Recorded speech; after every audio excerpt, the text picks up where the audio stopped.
Chers frères et sœurs, je commence d'abord par souhaiter à chacun et chacune de vous une bonne fête de l'Ascension de notre Seigneur Jésus. Il y a 40 jours exactement, dans ces climats de confinement, nous célébrions la résurrection de notre Seigneur Jésus. Et 40 jours après, nous célébrons aujourd'hui son ascension, c'est-à-dire son élévation au ciel. L'ascension, c'est une grande marque de confiance donnée aux hommes. Dieu vient nous dire de faire notre propre histoire, de nous frayer notre propre chemin. La première lecture qui nous est proposée pour cette solennité nous montre comment les apôtres reçoivent l'ordre de ne pas quitter Jérusalem, mais d'y attendre le Saint-Esprit qui est cette force qui va les aider dans leur travail missionnaire. C'est après la réception de cette force promise par le Père que les apôtres vont commencer le travail du témoignage, en commençant par Jérusalem jusqu'aux extrémités de la terre. Ces paroles des Actes des Apôtres, nous les retrouvons aussi dans l'évangile qui nous est proposé pour cette solennité, l'évangile de Matthieu. Malgré toutes les assurances que Jésus avait données à ses disciples, il constate que parmi eux, il y en a qui doutent.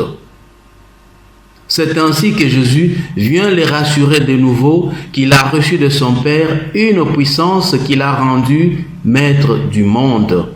Il leur donne mission de faire de toutes les nations des disciples, de plonger les hommes dans la vie du Père, du Fils et du Saint-Esprit, d'aider les hommes à garder les commandements de son Père. Enfin, il fait la promesse de son assistance quotidienne. Je suis avec vous tous les jours jusqu'à la fin du monde. Voilà la nouvelle assurance que Jésus vient donner à ses disciples pour qu'ils sachent qu'il est et qu'il sera toujours avec eux dans leur travail missionnaire. Avec l'ascension, le Christ n'est plus visible physiquement sur un espace géographique. Il devient présent à travers chacun et chacune de nous. Comme disent les philosophes, les absents sont beaucoup plus présents que le présent. C'est lorsqu'on se sépare d'une personne qu'il y a à ce moment-là une communion beaucoup plus solide, beaucoup plus intense qui se crée avec les autres.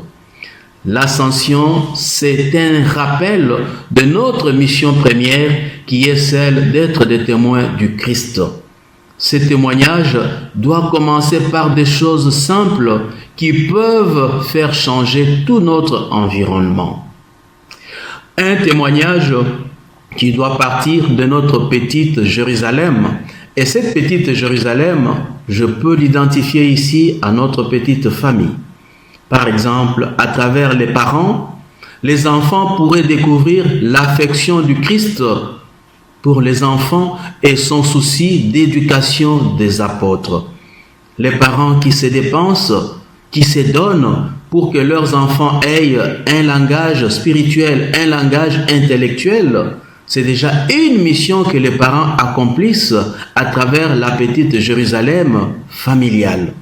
Après avoir vécu ces témoignages à l'interne, nous pouvons à ce moment-là sortir pour aller aux extrémités de la terre. Et les extrémités de la terre, c'est ce que le pape François appelle les périphéries.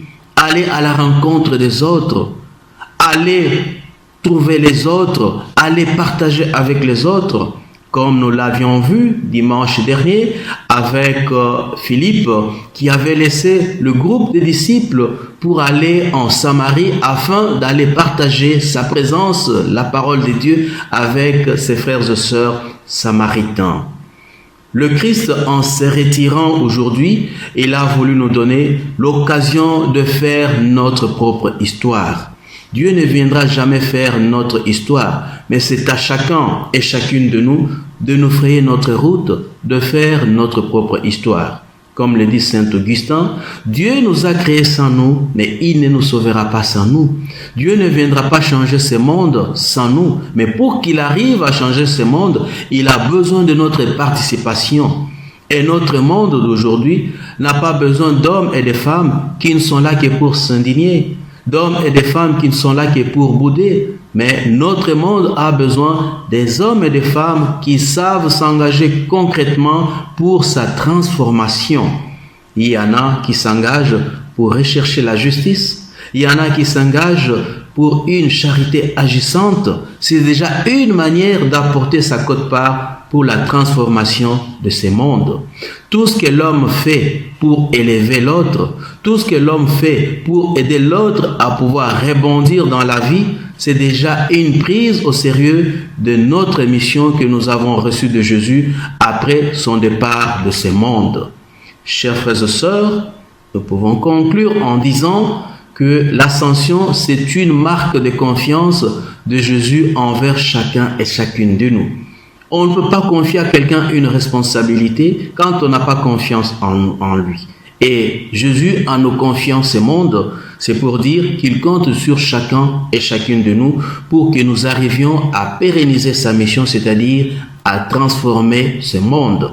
Et dans cette mission que nous allons accomplir, soyons sûrs et certains que Jésus sera toujours avec chacun et chacune de nous. Amen.